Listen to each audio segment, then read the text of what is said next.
Ladies, gentlemen, and arisen of all ages, when it comes to your vocation and your relationship with it, few things are more central to your experience than the weapon that is in your hands. Sure, the moveset is pretty much tied to your vocation as a whole, but the weapon changes just how effective every single thing that you can do is, in multiple ways as well. And while the majority of weapons in the entire game can actually be bought from vendors, a large majority of those weapons as well are also able to be found out in the wild, in dungeons, or in chests, carefully balanced on cliffs, or as rewards for difficult tasks at the appropriate points of the game. So today we're going to go over what is essentially the best findable weapon for each class in the early section of the game, meaning we are mostly focusing on Vermund itself and earlier within the region specifically too, but also that we're going to be avoiding vendors as much as possible because vendors are sort of obvious, right? Without further ado then, we're going to move in a sort of map progression order, and our first one is found within Vernworth itself. For the fighter, this is going to be the silver rapier. This one is at the top of the lower half of quality for swords for this class,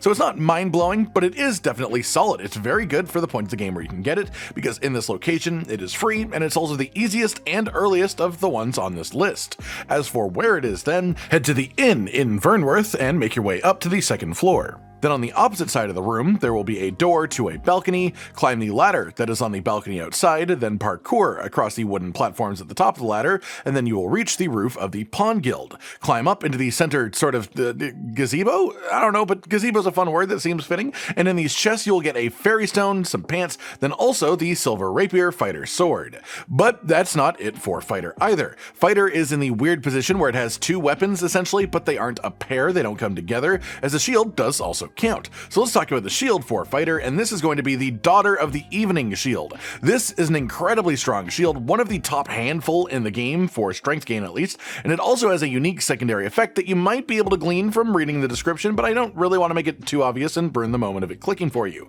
And hey, even if you aren't a fighter and have no intention of actually using this thing sells for like 18,000 gold, which is really solid. That said, let's talk about where to actually get it. The shield itself is actually also in Vernworth, but you may want to go elsewhere to actually get it first. The reason is that it is in a vault, the Vernworth Castle Vault, and to get into that vault, we need a key. Well, you're told that you need a key, because if you are extremely patient, once you are past the coronation stage of the main story, once you reach that, if you then wait until specifically sunset at the time of day, you can't have time move and then it be sunset, you have to literally wait manually for it to become sunset, then you approach the vault itself, you may find that it is just open naturally, as Disa inspects the contents at this time of day, every day past this point in the story.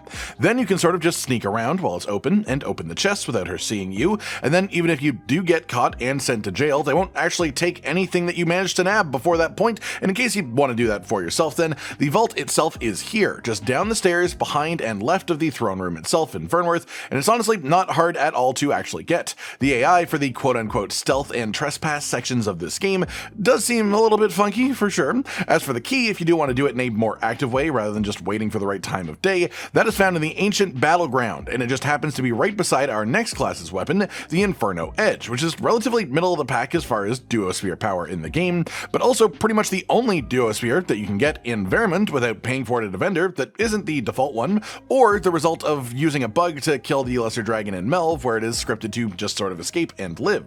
As far as getting this one then, you want to head to this location on your map, northeast of the Checkpoint Rest Town. Here you will meet an NPC who is asking you to escort him through to the cenotaph of the ancient battleground.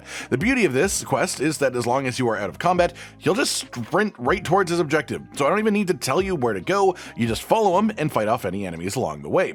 Once you reach his objective then, he will give you a key. Beside him is a rare spellbook that you definitely want to pick up to keep for later, and in the corner is a chest with a makeshift vault key, which is the secondary way to get into the Vernworth Castle Vault. Then if you turn around out of this room and back into the hallway, the way that you came from, you will see a locked door with some boxes in front of it. Destroy the boxes and you can use the key that your friend just gave you. Then in here, there are a couple of treasure chests with the Inferno Edge Duo Spear that we were looking for, along with a pile of gold and a Fairy Stone 2 for your troubles. Then we should probably talk about the Black Matter Hammer next, which is a warrior weapon, and the best non-elemental based hammer in the game too. Just a massive, unwieldy, 10 weight cost giant smacking stick, and it is gorgeous for that purpose. glorious, honestly.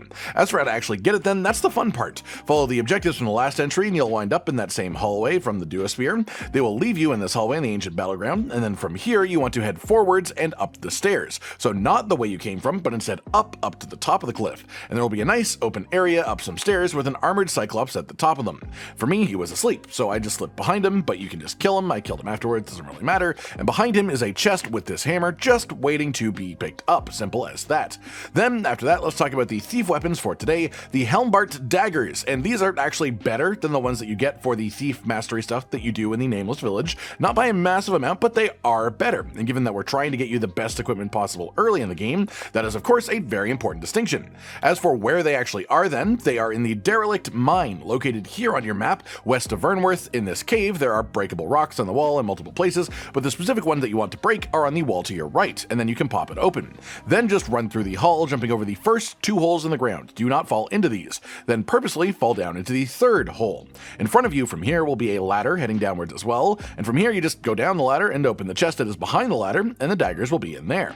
Then up next we have the gimble gyre, and this one is quite simply a slightly upgraded magic archer weapon. Yes, the magic archer is a relatively late game unlock. You can technically run there and do it at level 1 if you want to, but it will be a massive struggle to do so. But if you do happen to be someone who did do that and thus wants a better than default magic archer weapon in Vermont early on, this is going to be your answer. Not at all the top of the pile, but better than default for sure. As for where to get it, it is literally right at this spot on your map. A bit out of the way for sure. There are some bandits that like to hang out near there. There's a cyclops somewhere nearby, but there's nothing particularly complicated about getting to it. It's literally just right here, and there's obviously the travel time itself too. Once you're there, you'll see this lovely chest under a sort of elven gazebo. Yeah, I know I said it again, but in the chest is the magic bow that you're after. If instead you're a normal archer looking for a bit of an upgrade and happen to find yourself in a similar location, we have an answer for you too, which is myfyr. Technically speaking, the strongest non-vendor bow for archers in this section of the game actually comes from the questline in the elf village, but that is multiple days of in-game time to actually achieve, and we already have a full guide on how to get all of that to check it out if you want to. But if you want one that is sort of a middle ground between the default bow and the one from that questline, myfyr is a really good answer to that. And as for the location, it is right at this campfire, which is right near where we found gimble gyre a moment ago. It's just sitting in a bag on a table for some reason. Weird way to keep a bow, but it's free, so it's sort of hard to complain.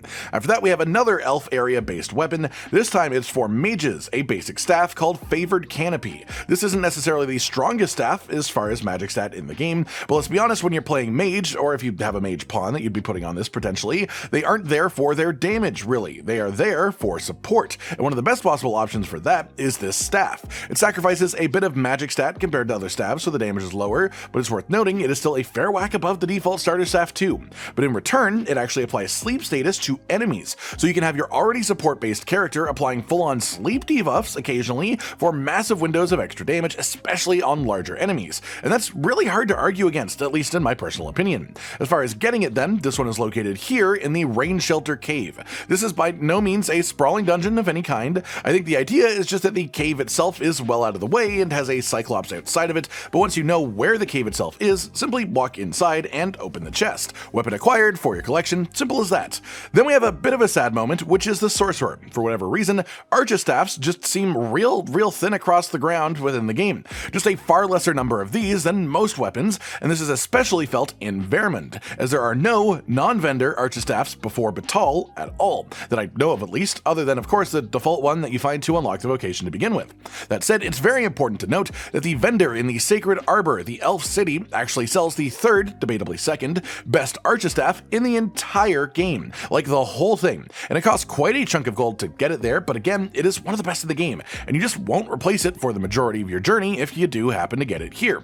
That said, any of the classes whose weapons are sold by this vendor likely do actually have a super strong weapon here. This vendor is just above average quality by a fair margin for the progression level that you can find it within the game. But of course, the general goal of this video is free weapons found in the wild, so I do regret to tell you that Sorcerer just has genuinely nothing early on outside of the default. Then for our final vocation of the day, we of course have the Trickster, and as you might expect, by the fact that Trickster itself is not unlocked in Vermund, the Trickster has no notable weapons unlocked in Vermund either. However, that said, there are literally 6 sensors in the entire game, and the step up from the basic default one that you get first unlocking the Vocation is actually right on the edge of Batal, right beside the border town, and right beside where you actually unlock it too. So let's talk about the Redolent Whisper. The specific location for this one then is over here, the Tomb of Teglar, just a small trek west of Batal, side of the border checkpoint. Once inside of there are a few breakable walls and some zombies along this path, but head directly to this little area where I am standing on the map right here to find a chest with this sensor waiting inside of it.